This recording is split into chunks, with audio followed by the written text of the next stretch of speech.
Hot and ஸ்பைசியா ஒரு chicken pepper fry சாப்பாடோட சப்பாத்தியோட வச்சு சாப்பிட்டா எப்படி இருக்கும்? இன்னைக்கு நம்ம சிம்பிளா பக்கா ரெஸ்டாரண்ட் ஸ்டைல இதை எப்படி பண்றதுன்னு பார்க்கலாம் வாங்க. ஃபர்ஸ்ட் நம்ம சிக்கன் பெப்பர் ஃப்ரை பண்ண ஸ்பெஷல் மசாலா ரெடி பண்ணிக்கலாம்.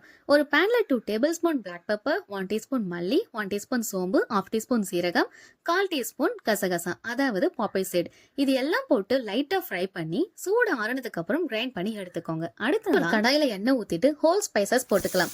அது கூட ஃபைனா சாப் பண்ண 3 பெரிய சைஸ் வெங்காயம் சேர்த்து கோல்டன் ப்ரௌன் ஆகுற வரையும் ஃப்ரை பண்ணுங்க. 2 டேபிள் ஸ்பூன் ஜிஞ்சர் கார்லிக் பேஸ்ட்டை சேர்த்து பச்சை வாசனை போன உடனே 2 பெரிய சைஸ் தக்காளியை போட்டு நல்லா வதக்கி விட்டுக்கலாம்.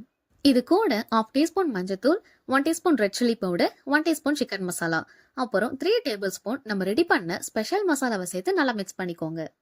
இந்த மசாலாலாம் அடிப்பிடிக்காம இருக்க 1/2 கப் தண்ணி ஊத்தி ஒரு 2 மினிட்ஸ் மசாலா ராஸ்மெல் போற வரையும் குக் ஆகட்டும். நெக்ஸ்ட் மஞ்சத்தூள் போட்டு நல்லா வாஷ் பண்ணி வச்சிருக்க சிக்கனையும் போட்டு நல்லா மிக்ஸ் பண்ணி விட்டுக்கோங்க. நான் 1 kg சிக்கன் எடுத்துக்கிறேன், அதுக்கான மெஷர்மெண்ட் தான் இதெல்லாம்.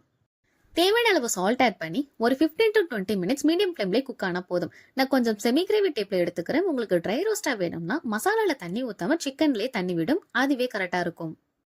ஃபைனலா கொஞ்சம் ஃப்ரெஷ்ஷான கருவேப்பிலை கொத்தமல்லி போட்டு இறக்குனா நம்ம சிக்கன் பெப்பர் ஃப்ரை ரெடி. இது ரச சாதம் அண்ட் சாம்பார் சாதம், டிஃபன் ஐட்டம்ஸ் எல்லாத்துக்குமே பக்கா காம்பினேஷனா இருக்கும்.